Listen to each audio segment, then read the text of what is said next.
બગદાણાની આખી ઘટના થઈ અને ત્યારબાદ આખા ગુજરાતમાં કોળી સમાજ દ્વારા નિવેદનો આપવામાં આવ્યા, આવેદનપત્રો આપવામાં આવ્યા, નેતાઓ મુખ્યમંત્રીને મળ્યા, પરંતુ આખરે પરિણામ શું છે? આ સવાલ હું નથી કરી રહ્યો, પરંતુ હવે આ સવાલ ઊભો કરવામાં આવી રહ્યો છે કોળી સમાજ દ્વારા. અને કોળી સમાજમાં હવે તેમના આગેવાનો પ્રત્યે અને જયરા જાહેર પ્રત્યે ભારે રોષ પણ જોવા મળી રહ્યો છે.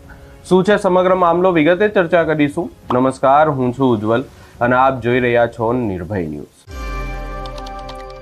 બગદાણાની આખી ઘટનાની જો વાત કરવામાં આવે તો હવે એક તરફ કોળી સમાજ અને બીજી તરફ ક્યાંક ને ક્યાંક જયરા જાહેર અને એમનો પરિવાર એવું લાગી રહ્યું છે. પરંતુ આ તમામ ચર્ચાઓની વચ્ચે ક્યાંક ને ક્યાંક એક જો વાત કરવામાં આવે એ વાત હતી કોળી સમાજના આગેવાનોની, જે આગેવાનો દ્વારા પહેલા નિવેદનો આપવામાં આવ્યા, જે આગેવાનો આ નવનીત બાલદિયા કે જેમની ઉપર હુમલો થયો હતો એમને હોસ્પિટલ પણ મળવા ગયા હતા, ત્યારબાદ ગાંધીનગરમાં મુખ્યમંત્રીને પણ મળ્યા. પરંતુ હવે કોળી સમાજ દ્વારા એવા સવાલો ઊભા કરવામાં આવી રહ્યા છે કે આ આગેવાનો હવે ક્યાં છે?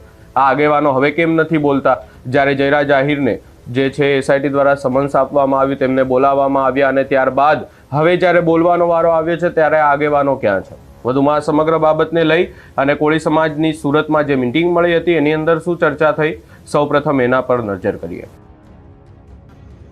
નવનીતભાઈ ઉપર બનાવ બન્યો, એવડો સમાજ આ 24-25 દિવસ ત્યાં વલખા મારે છે, વલખા ન્યાય માટે. વિચાર કરો, આપણા માટે બહુ કમનસીબી અને શરમની વાત કહેવાય, શરમની. કાલે એને બોલાવ્યા ભાઈને અને પર્સનલી ગાડીમાં ગયા, નિવેદન આપીને બારોબાર નીકળી ગયા. વિચાર કરો તમે, આપણે શું ઇજ્જત! એવડો મોટો સમાજ, એવડા મોટા નેતાઓ, બરાબર, નેતાઓ મળવા જાય તો ગૃહમંત્રી રાજકોટ વહી જાય.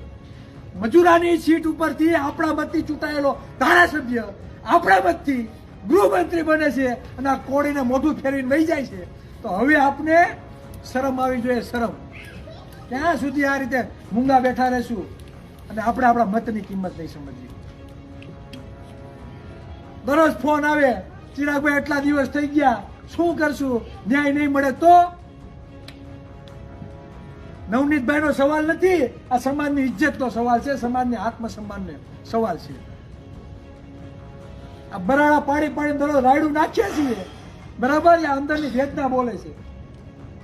જે લોકોના મત નથી, બરાબર, એ મુખ્યમંત્રી બની જાય, ગૃહમંત્રી બની જાય,